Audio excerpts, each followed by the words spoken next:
कई जगह लोटा लेके कहीं और भी जाया जाता है जंगल में, तब वॉशरूम तो होते नहीं थे। तो श्री गोविंद दास जी गए हैं डोलडाल।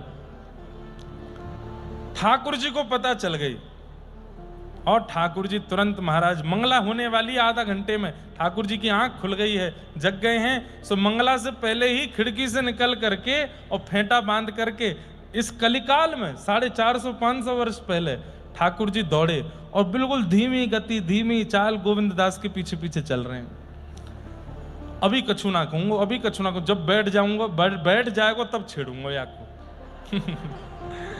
और श्री गोविंद दास जी जब बिल्कुल अपना सब वस्त्र आदि सब व्यवस्थित करके जैसे ही विराजे, सोई ठाकुर जी वहां पर बेर का एक वृक्ष लगा था, वहां से बेर तोड़े और बेर पकड़ करके निशानों लगामे और सीधे गोविंद दास के ऊपर। अब अकेले वन में चुपचाप गोविंद दास बेर आकर के पड़े, तो गोविंद दास जी कौन है कौन है, थोड़े थोड़े परेशान से हो जाएं।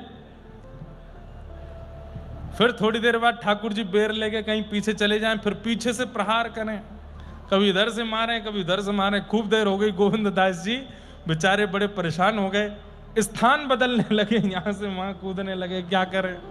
ठाकुर जी तो पीछा ही नहीं छोड़े। इतने में ही गोविंद दास ने देख ली, क्या पीतांबरी, अरे कन्हैया, ए लाला तू आयो का। सो ठाकुर जी मंद मंद मुस्काए रहे हैं। अब गोविंद दास मन में बड़े संकोच में भी आ रहे हैं कि मैं कैसी अवस्था में हूं, मैं इस वक्त बिल्कुल भी पवित्र अवस्था में नहीं हूं और ये मेरे पास आ रहे हैं ठाकुर जी, अब क्या करूं। लेकिन ठाकुर जी ने जैसे ही गोविंद दास ने ये विचार किया कि मैं पवित्र अवस्था में नहीं हूं, ये मेरे पास आ रहे हैं, सो ठाकुर जी का मुंह बन गया। ठाकुर जी मतलब मैं तो को सखा मानूं, तो ये बीच में परब्रह्म दृष्टि मेरे प्रति काई कुलारो है, सोच रहे हैं। तो गोविंद दास जी ने तुरंत बिल्कुल सख्य भाव में ही आ गए। गोविंद दास जी बोले, अच्छा लाला ना मानेगो ना तो मैं तो कुछ छू दूंगा। फिर आगे आगे ठाकुर जी भाग रहे हैं, पीछे पीछे गोविंद दास भाग रहे हैं। इतने में ही सामने से गोविंद दास जी की माता जी आ गई और उनको ठाकुर जी तो दिखे नहीं, गोविंद दास दिख रहे। अब वो अपना पल्लू करे, अरे राम राम राम राम, इतनी बड़ी उम्र में ये देखना क्या कर रहा है ये। तो गोविंद दास जी बड़े बिल्कुल संकोच में आ गए। ठाकुर जी अंतर ध्यान है कि ठेंगा दिखा के भाग गए वहां से। ऐसी लीला ठाकुर जी किसी के संग कर सकते हैं, श्री गोविंद दास के साथ ये लीला कर रहे हैं। और गोविंद दास तो बोले, आज तो मैं पानी पानी कर दी और शर्म के मारे मेरी मैया के आगे ऐसी जो है नाटक किए हैं ठाकुर जी ने, आज आपको बताऊंगा नहीं। और गोविंद दास मैया से जाके बोले, मैया कोई से कहियो मत। बोले लेकिन मैं कहूंगी तो नहीं, पर ये है का रहे हो, ये बताएगो। बोले मैया मैं बताऊंगा तो कुछ समझ में नहीं आवेगी, तू याद ते बढ़िया पूछा ही मत भयो का। गोविंद दास स्नान आदि करके शौच आदि निवृत्त होकर बिल्कुल शुद्ध पवित्र अवस्था में आकर के वस्त्र धारण करके सेवा करने जाते थे मंदिर में, रोज राग सेवा करनी है। देखिए बंधुओं, ठाकुर जी मंदिर से बाहर खेलने आते हैं गोविंद दास के साथ, लेकिन इसके बाद भी अष्ट सखाओं की एक विशेषता है, मंदिर में जाके सेवा करना नहीं छोड़ा।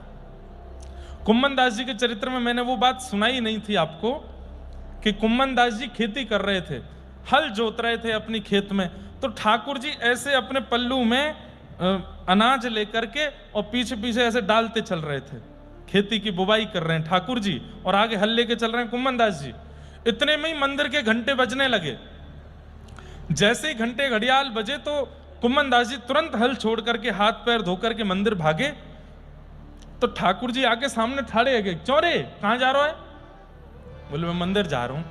अरे मैं तो तेरे साथ खड़ा हूं, मैं तो तेरे संग हल चलवा रहा हूं, मैं तो तेरे संग यहीं ठाड़ा हूं, तेरे सामने ठाड़ा हूं, फिर तू मेरो दर्शन करवे, मंदिर का ही गुजार हो। मंदिर में तो मैं अस्थिर रह के खड़ा रहूं और उन लोगों को दिखाई दूं जो मुझको सचल ना देख सकें, वो अचल मेरो दर्शन वहां पे करें। मैं तेरे संग सचल यहां डोल रहा हूं, फिर मंदिर का ही गुजार हो है। गोविंद दास चतुर्भुज दास जी का उत्तर बहुत सुंदर है। क्या कहते हैं, ठाकुर जी आप मेरे खेत में आते हो, मेरे घर पे आते हो, मेरे पास आते हो अपनी इच्छा से, कल को यदि मुझसे कोई अपराध हो गया तो आप आना बंद कर दोगे, लेकिन मंदिर में आप विराजमान हुए हो मेरी गुरुदेव की इच्छा से, आचार्य की इच्छा से, और चाहे जो हो जाए मेरे घर आना बंद कर दोगे, पर मंदिर से तो आप कहीं नहीं जाओगे ना, वहां तो आप सदा मिलोगे। आज यदि मेरी भक्ति कम हो जाए और आप मेरे पास आना बंद कर दो तो भी मुझे रोना नहीं पड़ेगा आपको ढूंढने के लिए। मुझे पता है कि आप मंदिर में बैठे हो, वहां से आप नहीं जाओगे। मुझे अपनी भाव पर विश्वास नहीं है, मेरे भाव से तो आप दूर भी हो सकते हो, पर मेरे आचार्य के भाव से आप मंदिर में प्रतिष्ठित हो, वहां से कहीं नहीं जाओगे। इसलिए मैं उस स्थान जाना क्यों बंद करूं जहां मुझे सर्वदा आपका दर्शन होना है, मैं तो वहां जाऊंगा। ठाकुर जी संग खड़े हैं तो भी वो मंदिर गए और मंदिर जाकर के ठाकुर जी का मधुर दर्शन किया।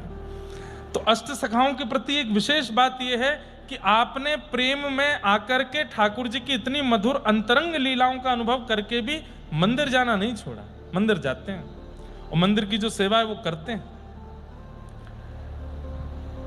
गोविंद दास नहा धो करके तैयार आदि होकर के आए, श्रृंगार चल रहा था श्रीनाथ जी का। गोविंद दास आकर के श्रृंगार का पद गाने लगे। अब पद वाली किताब तो वो ले गयो बालक, उसमें पद लिखे, कोई बात नहीं आएंगे तो सुनाएंगे। पद गा रहे थे, ठाकुर जी का श्रृंगार चल रहा है। आहा,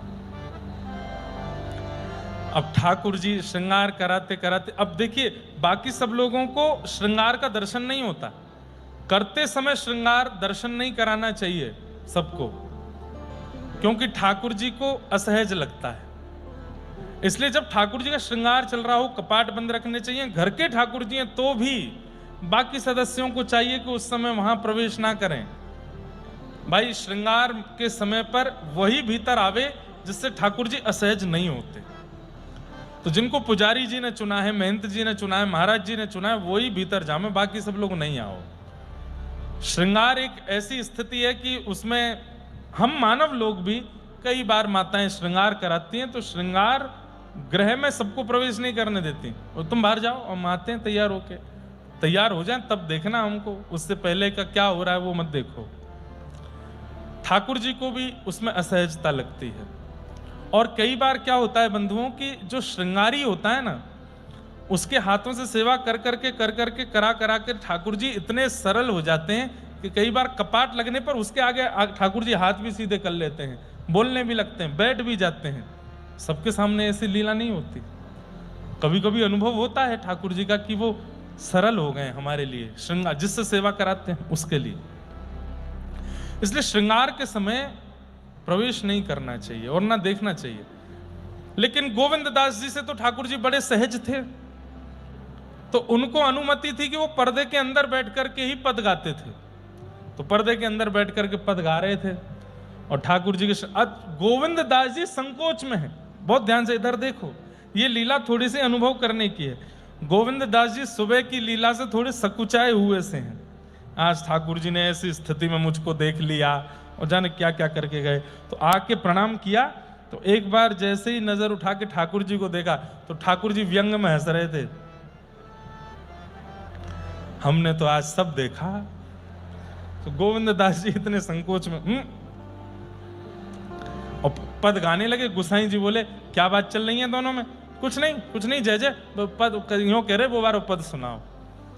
ठाकुर जी मौन होके खड़े हैं और गुसाई जी श्रृंगार कर रहे हैं, मुकुट धरा रहे हैं आदि। तो जैसे ही गुसाई जी श्रृंगार लेने जामे तो आसपास वहां मोती रखे थे श्रृंगार के। गोविंद दास नीचे नजर करके गा रहे हैं, देख ही नहीं रहे ठाकुर जी के, संकोच आ रहा है, शर्म लग रही है। तो ठाकुर जी मोती उठामे और जोर से मारे, और वहीं मार रहे हैं जहां सुबह वो बेर मारे थे। तो गोविंद दास जी को जैसे लगे ठाकुर जी बोले हमारी तरफ देख के गाओ। फिर गुसाई जी आ जाए, क्या हो रहा है? कुछ नहीं ऐसे पद गा रहे हैं। अच्छा, फिर जामे तो गोविंद दास जी नीचे मुंह करके बैठे, फिर उठा में गोटी फिर मारे। 2-3 बार गोटी मारी तो गोविंद दास जी थोड़े से ऐसे झुंझला से गए, रुको अभी बताऊं। तो जो गोटियां उनको मारी थी वही गोटियां इकट्ठी करी, बोले अब मैं मारूंगा। अब गोविंद दास जी को ये याद नहीं रहा, इन्होंने जैसी गोटी मारी उसी समय गुसाई जी पलट के देखने लगे और इन्होंने ऐसे करके गोटी मारी थी और वो ठाकुर जी के हस्तकमल पे आके पड़ी। गोसाई जी को इतना गुस्सा, और ठाकुर जी देखो मारो मुझे, इतना उद्यमी है, तुमने इतना मूड पे चढ़ा रखो है याकू, देखो कितना उद्यमी है, को भगवान को मार रहो है रे, नंद के लाला को मार रहो, इतना तुमको नंदरानी ने भी अधिकार नहीं दियो मारवे को, और तुम मार रहो, देखो गोसाई जी तुम्हारे राज में कहा चल रहा हो। गोसाई जी कहे गोविंद दास तू तो बहुत बेकार आदमी है, ठाकुर जी पे तू श्रम करावे, गोटी मारे ठाकुर जी। बोले 100 झूठे मरे होंगे तब ये लाला भयो तुम्हारो। बोले इतना उद्यमी है या कि उद्धमन को कहा बताऊं मैं। हाँ तो गोविंद दास जी बोले तुम्हारो ये छोरा इतना बिगड़ गयो है, इतना झूठ बोले, या तो कछुना कहेंगे हमें समझा रहे हैं, इतना उधम मचावे। सो गोविंद दास जी बोले आप बता दो। गुसाई जी बोले क्या कहा उधम क्यों लाला ने, बताओ। ठाकुर जी बोले सुबह बारो बता, सुबह बारो। तो गोविंद दास बोले नहीं जय जय, वो छोड़ो, ऊधम की तो कोई बात नहीं है, लेकिन बस कृपा है लाला ऐसे रीझे रहे हमसे, इनकी ये कृपा हम पर बनी रहे। रोज दोपहर में ठाकुर जी केवल गैया चराने और खेलने ही नहीं जाते, गैया चराने जाते हैं, खेलने जाते हैं, ये अनुभव तो गोविंद दास को कई बार करा दिए थे, लेकिन आज गोविंद दास को एक अलग अनुभव कराना था। क्या? दोपहर के समय ठाकुर जी श्री किशोरी जी के साथ रास करने भी मिलने भी जाते हैं श्री जी से। तो अब चलेंगे, आज तैरेंगे सुरभि कुंड में, ना माँ ना जानो, तो चलो खिरक में चलो, माँ खेलेंगे, ना माऊ ना जानो, तो पर्वत पे ऊपर चलो, वहां पे थोड़ी बंसी बजाइयो, मैंने कछु गाऊंगो, ना माऊ नहीं जानो, कहाँ जानो। सो ठाकुर जी ऐसे ऐसे उठा करके नजर देखें, ऐसे देखें, कौन की प्रतीक्षा कर रहे हो, तू ना जाने, आन दे अभी, जय जय मुझको बताओ तो सही। बोले तो को बताऊंगा तो तू कहा कर लेगो। बोले शायद मैं कछु सेवा कर दूं आपकी। बोले वृषभानु नंदिनी राधा रानी आज मिलवे वारी है, प्रतीक्षा कर रहा हूं, समय तो यही दियो, अभी तक आई नहीं है। ठाकुर जी की वो अदा देख करके ऐसे ढूंढ रहे हैं कहाँ हैं, और इतने व्याकुल। बोले दुनिया को इनके लिए व्याकुल होते देखा, लेकिन आज ये किसी के लिए व्याकुल हो रहे हैं। इनकी स्थिति देख करके गोविंद दास जी वहीं बैठे बैठे गाने लगे। क्या गा रहे हैं? ठाकुर जी जिस प्रकार से प्रतीक्षा कर रहे हैं, और जब किशोरी जी नहीं दिखती हैं, अचानक से अरे गोविंद लगे श्री जी आ गई दिखे, तुरंत ऐसे देखते हैं, और फिर देखे कि नहीं श्री जी नहीं है, तो उदास हो जाते हैं। आज ठाकुर जी को उदास देख नहीं पा रहे हैं गोविंद दास। मुखमंडल पर जो उदासी छाई है ठाकुर जी की, वह देख करके गोविंद दास गिरिराज जी पर ठाकुर जी के बगल में बैठ करके गाने लगे। कुंज के द्वारे ठाड़े मोहन। यहाँ पर गोविंद दास कह रहे अरे श्यामाजू कहाँ रह गए आप, नहीं जल्दी करो, जल्दी आओ, लाला हमारो व्याकुल है रो है, आज आपके कारण तो श्रृंगार करके आयो है। और गोविंद दास जी के चरित्र में आता है इनको पाग बांधना बहुत अच्छा आता था, तो ठाकुर जी इनसे पाग बंधवाते थे, जबकि गोविंद दास जी को गर्भगृह में जाने की अनुमति नहीं थी। तो एक बार की बात कि गोविंद दास जी पद गा रहे थे, सो ठाकुर जी की श्रृंगार हो चुका था, राजभोग चल रहा था, तो पाग का भाग खुल के ऐसे नीचे आ रहा था। तो गोविंद दास जी ने बिना पुजारी जी से अनुमति लिए भीतर गए और पाग संभालने लगे। तो पुजारियों ने आके बड़ा गुस्सा किया, बोले कि भाई सुन, तेरी वैसी चर्चा चले कि तू बाहर ठाकुर जी के संग खेले तो बाहर ही खेले कर, मंदिर मत आए कर अंदर। आप पाग संभाल के गए। तो गुसाई जी को जब ये बात पता चली, तो गुसाई जी ने सबसे कह दी नहीं कि भाई गोविंद को अधिकार है केवल इसके लिए कि वो ठाकुर जी की पाग बांध सकता है, और गोविंद दास जी जाके ठाकुर जी की पाग बांध देते थे। आज ठाकुर जी ने बिना बताया नहीं था गोविंद दास जी को कि श्री जी से मिलना हो, बोले आज अच्छी वाली पाग बांध दे। तो पाग बांध के उसमें सुंदर लटकन लगाई है, लटकन बाल बाल गले से ऐसे छुप रही है, ऐसे झूल रही है, यहाँ पर सुंदर उस पर सिरपेच है, सुंदर उस पर मोर मुकुट मोर पिच्छ धारण किया है, बढ़िया सुंदर ऐसी अद्भुत रंग बिरंगी सतरंगी पाग पहनी है ठाकुर जी ने। तो गोविंद दास जी बता रहे हैं श्री जी को कितने एफर्ट किए लाला ने, और आप देरी कर रहे हो। तेरे हित रची पेच सजे हैं, तेरे हित रची पेच सजे कभी किसी की प्रियतमा रूठ जाए तो प्रियतम के सखा उसको जाके बताते हैं, अरे वो तो तुम्हारे बारे में ऐसे बोलता है, तुम्हारी इतनी प्रशंसा करता है, तुमको याद करता है, तुम ऐसे कर रही हो। ऐसे ही गोविंद दास जी पक्ष ले रहे ठाकुर जी का, बोले कि अरे प्रिया जी मैं आपको कहा बताऊं, नित्य गोविंद कुंड में मैं स्नान करवे जाऊं तो ये लाला वहां किनारे पे बैठ के आचमन करे, अपवित्र पवित्र हुआ करके फिर ध्यान करे, जप करे, माला करे, संध्योपासन करे, अनुलोम विलोम व्यायाम करे और महाराज सब करे। मैंने पूछी, अरे लाला पूरी दुनिया तेरो ध्यान धरे, तू कौन को ध्यान धरे? सोई शर्मा जाए मेरे आगे। कहा बताऊं? बोले ना बताए दे। बोले वृषभानु नंदिनी श्री राधा रानी, उन्हीं को जप करूं, उन्हीं को ध्यान करूं, उन्हीं को स्मरण करूं, उन्हीं को आवाहन करूं अपने चित्त में। अरे प्रियाजू ये तो आपके काजे तिहारो तिय ज्ञान ध्यान सुमिरन, तुम जप नाम तुम्हारो नाम जपत छिनु प्यारो, तुम्हारो नाम ही सदैव जपतो रहे, तुम्हारी काजी संध्योपासन आदि सब कुछ करे और आप इतना विलंब कर रही हो। हे प्रिया जी ऐसा मत करो। ठाकुर जी रूठे से बैठे हैं, सकुचाए नीचे गर्दन करके बैठे हैं, श्री जी आई नहीं है, प्रतीक्षा करते करते हार गए हैं, अपनो बार बार श्रृंगार संभाल रहे हैं, धूप के कारण सब बहरो है। ए गोविंद मैं ठीक तो लग रहा हूँ? बोला हाँ लग रहे हो। श्री जी आई? अब ही ना आई, कहाँ रह गई होंगी? बोले पतो ना, इन्हें ढूंढना, देख आ रही होंगी। गोविंद दास देखें, बोले आ रही होंगी, आज गर्मी ज्यादा, कहीं ऐसा है सके सीरक में रुक गई होने, एक देर में आ जाएंगी। सो ठाकुर जी व्याकुल हो जाते हैं, अरे श्री जी को गर्मी लग रही होगी, चल गोविंद कुंड ते सीरो जल लेके चलें, हम ही चल लें, ढूंढेंगे रास्ता में कहीं मिल जाएंगी, पिवाई देंगे। अब उनको गलो सूख रहे होगो, उनको श्रम है रहे होगो, अरे गोविंद चल। ऐसे ये सब, ये प्रेम की स्थिति देख करके श्री गोविंद दास मंत्रमुग्ध हो गए। बोले हे जय जय आपकी कैसी कृपा, आप इतने रस को मुझको दर्शन एक संग करा रहे हैं, आपको ये प्रेम पहली बार मैंने अनुभव किया है जो श्री जी के प्रति है। और फिर आहा,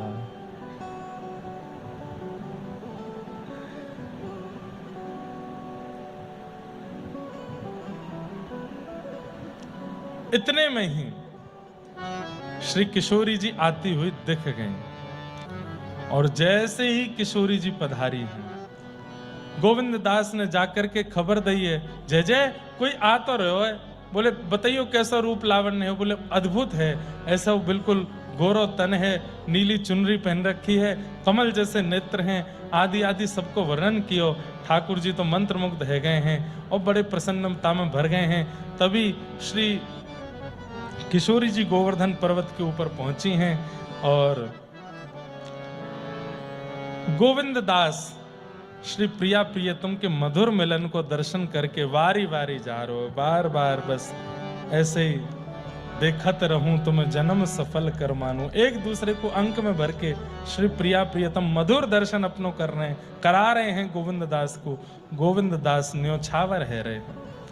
तभी श्री जी की आज्ञा, भाई बड़ी जोर की गर्मी है रही है, अरे कछु ऐसा करो कि सुंदर झूला कहीं कोई सीरक के वृक्ष के नीचे लगे और हम दोनों झूला झूलवे के काज चलें। गोविंद दास जी ने जाकर के सुंदर झूला लगाया है और यहाँ अब प्रिया प्रियतम दोनों झूला झूल रहे हैं और श्री गोविंद दास जी उनको झुला रहे हैं। झूलत राधिका रस भारी। अब पूरे दिन लीला हुई, संध्या के समय झूला पर दोनों प्रिया प्रियतम बैठे हैं। श्री प्रिया जी ने गोविंद दास से पूछी है, अरे गोविंद आज तेने पहली बार या निकुंज को अनुभव कियो, तो को कैसा लगो? तू और रस के पद गईयो? बोले हाँ हाँ श्यामाजू जरूर गाऊंगो। तो को कैसा लगो? अरे जब कछु भाव प्रिय लगे तो कछु भेंट दई जाए, कछु भेंट दे दे। गोविंद दास ठाकुर जी की ओर देख के बोले, जय जय आप मेरे कौन हो?